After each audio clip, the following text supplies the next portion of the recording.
Hello, everybody. Back with Czech with Lennox.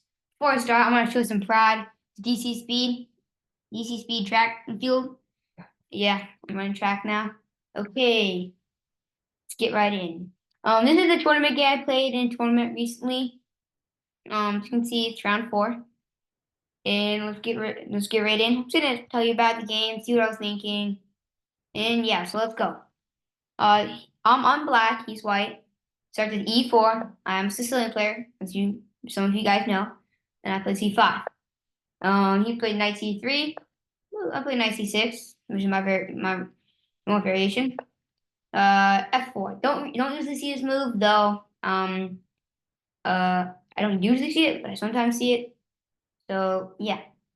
I played G6 because I just want to develop my bishop.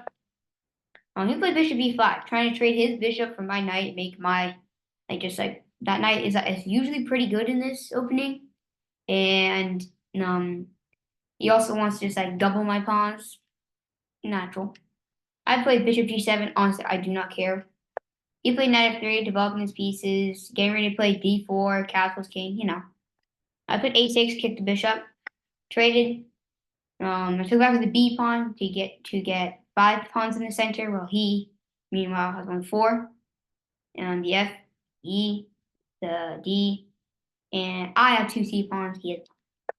So he castles. I played knight F6, developing my knight, getting ready to castle, also supporting the advance of D5.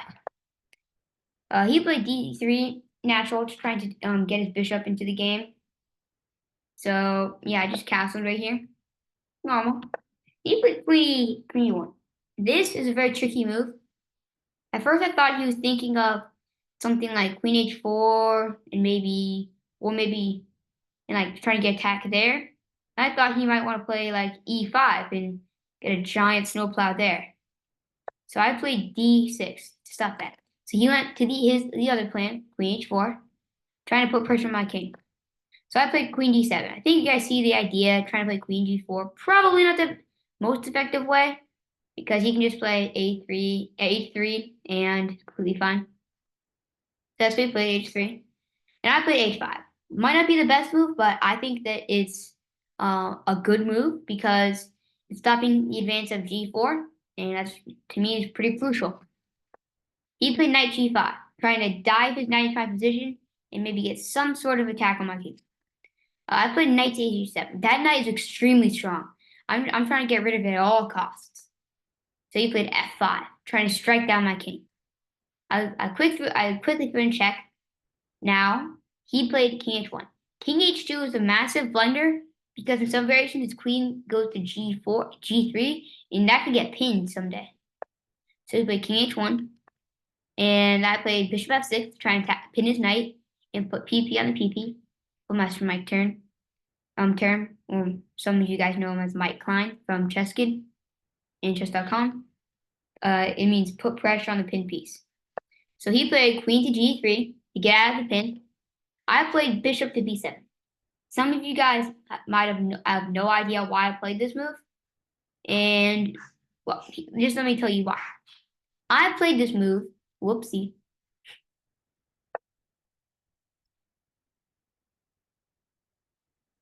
I played bishop B7 to connect my rooks. Why, you may say? Now, if I was a little too hasty and taking the knight, okay, let's calculate. Knight takes knight, bishop takes knight, bishop takes knight, queen takes knight. I need to defend my G pawn, so king to G7. But the problem is F takes G, F takes G, and at the end of it, his rook takes on F8, king has to take an F8, and queen takes G6, which is winning. It's a lot of arrows. Hope you understood it. So the reason is bishop E7, it connects the rooks. But I was definitely not expecting was knight takes F7. This, my friends, this is definitely a brilliant move. Knight takes F7. So I just put a little brilliant sign next to it. Because that is a brilliant move. I played rook takes, pawn takes, and rook to G7. Some people may think that bishop h6 is the best move, but it fails to bishop to e5, which hits the queen, and then rook takes g6 right after that. So he has to take here. I take back, and he moves his queen over. I'm down a pawn. I'm not down too much, but I do have an open file on his king, so that's what I'm going to try and use to win. So I played queen e8, trying to get defending my h5 pawn and trying to get some sort of battery on the g file someday. He played bishop f4. I don't like this move because it eventually will let me play e5 with tempo, so not such a good move. So I played queen g6, starting to get some sort of pressure on that g2 pawn.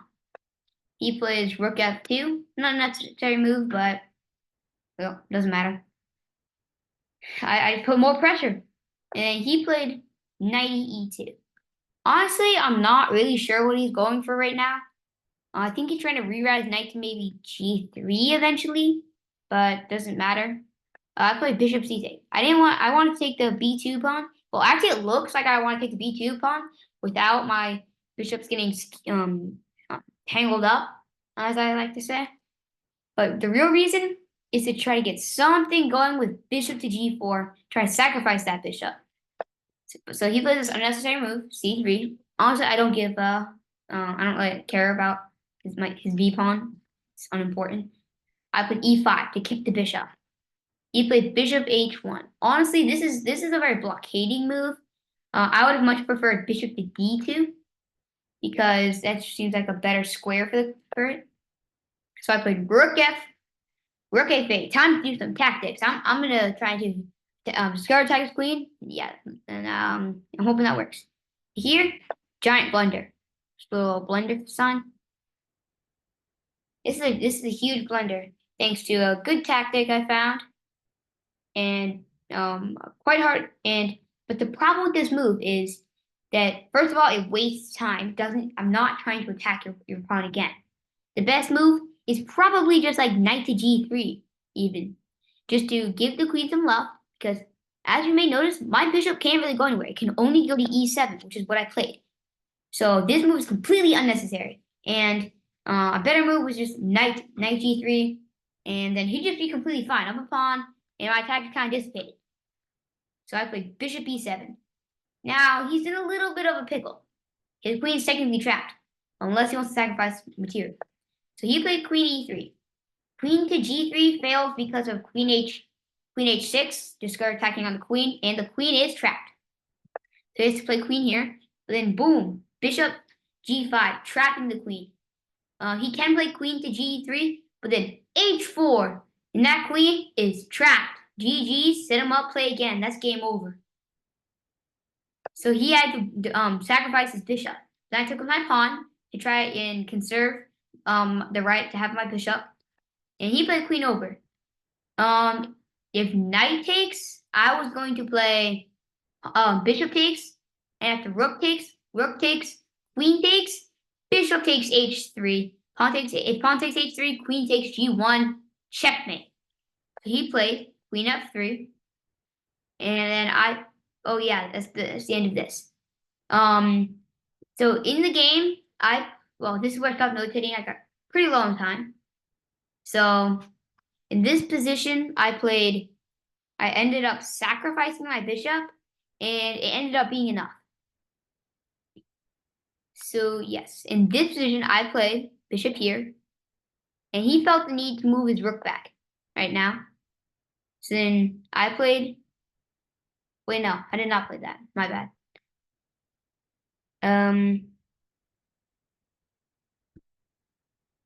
I played queen here, defending this f pawn, and now threatening bishop to g4, and that looks pretty not good. So he played here, I played here, played here, and then I took his knight. Actually, no, I did not take his knight. I believe I doubled rooks here, and he ended up playing this move, a blunder, because bishop takes, queen takes, bishop takes. And then this position here is dying because I'm threatening. Let's say he makes a random move. Then I can play bishop here and queen g5 and queen h4. Checkmate. That is what would have happened. Well, thanks for watching my analysis. Before we go, I'm gonna do a little bonus. I'm gonna play a chess game, and during that, I'm just gonna, tell you what I'm doing, and yeah,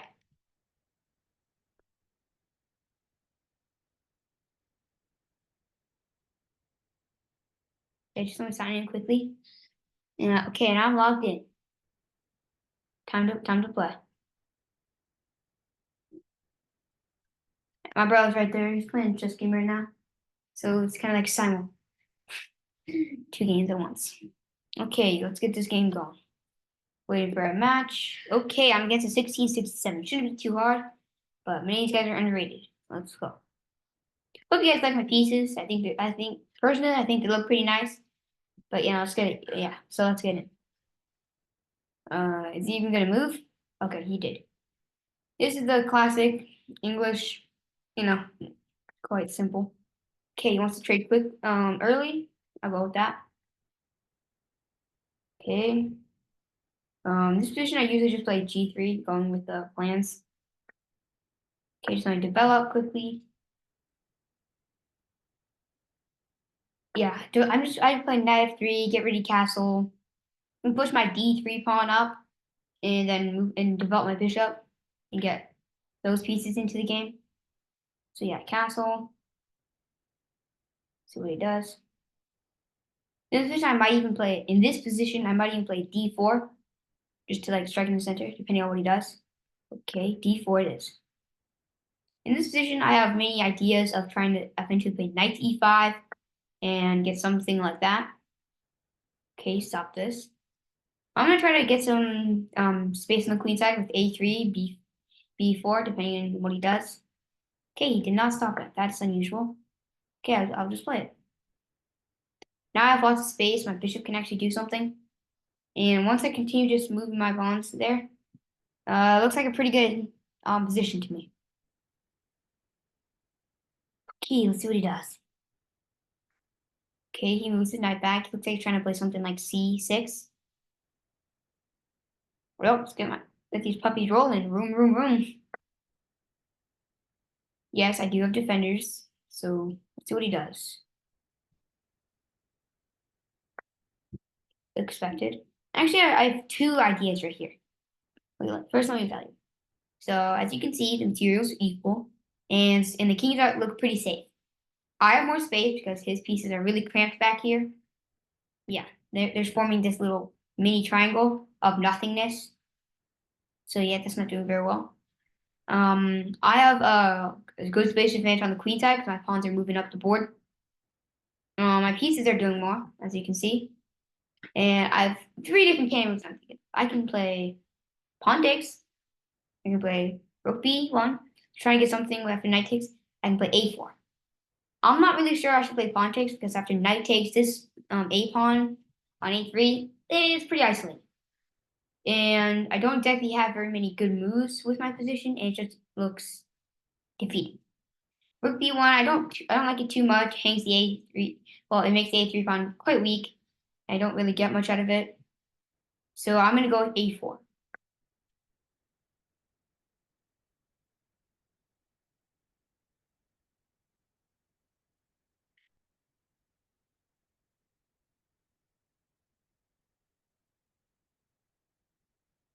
Okay, now that I'm done with the opening, I'm just gonna stop it right here because I'm done with the opening. I just want to show you guys my opening. Okay, so see you guys next time. Peace out. Make sure to like and subscribe.